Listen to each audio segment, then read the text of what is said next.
Ethiopia is a model for agricultural development in Africa, said Zambian and Nigerian nutrition experts, mentioning the remarkable achievements in coffee and wheat production. They made these remarks during the second International Food Systems Conference, which was held in Addis Ababa, Ethiopia. The event brought together a wide array of stakeholders, including heads of state, international, and continental institution leaders, nutrition experts, policymakers, producers, exporters, and other key participants. The commendation from the Zambian and Nigerian delegates underscores Ethiopia's growing influence in agricultural innovation and its potential to serve as a continental benchmark for enhancing food security and production.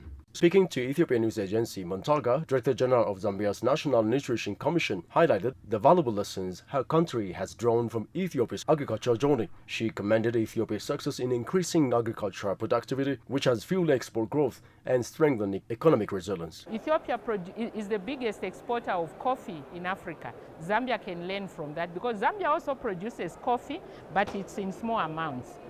Well, we may say that coffee may not necessarily nourish, but it can bring about incomes into the country that then people can use to buy food. Ladidi Klowa, Director of Nutrition at Nigeria's Ministry of Health and Social Affairs, expressed admiration for the dynamic role of Ethiopia's youth in agriculture. She said Nigeria is eager to learn from Ethiopia's experience in youth engagement with the aim of revitalizing its own agricultural workforce. Ethiopia is encouraging the youth to go into agriculture. And that is something that we are also doing in Nigeria, but we are learning we have learned other new methods from Ethiopia that we will go back home and adapt. Zambia is coming up in terms of wheat production. Actually, wheat is one of the foods that every Zambian eats almost every day, but the production is still very little.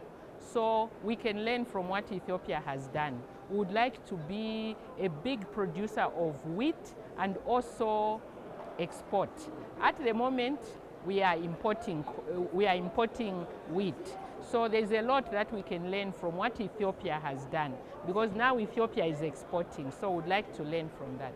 Both experts have emphasized the need to support smallholder farmers as a key strategy for achieving household-level food security. We need to identify which food are best preferred by the community. Which food are the community people eating? How can we support the smallholder farmers, those that are at the community level, because that is where the majority of people live. So what can we do to support them, to increase the production? What can the government do to reduce product loss? What can government do to ensure that people have the appropriate information on the type of food to eat and on the type of food to prepare, how to prepare it? Now it's time to come up with implementation. And we've heard from the summit that there's a lot of funding that is required. All countries need to come up with funding so that the food production, processing, transportation, and distribution should be good so that households are empowered with nutritious food. And it's also important that countries should come up with strategies to produce foods that are nutritious, not only producing in mass, but producing foods that are nutritious.